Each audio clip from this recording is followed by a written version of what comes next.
अरे कितना पवित्र होगा,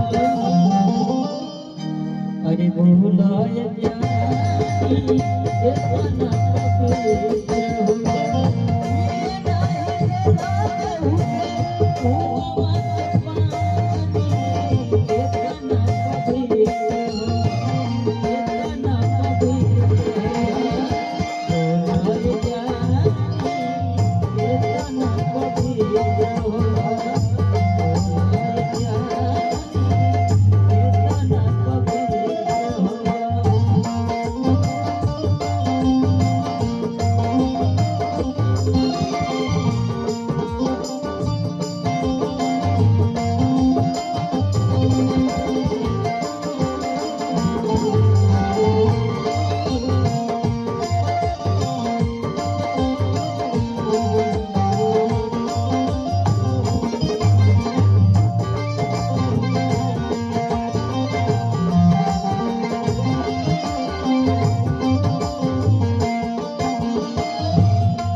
हमारे समाज को, दलित समाज के लोगों को रोड पे चलने की आजादी नहीं थी।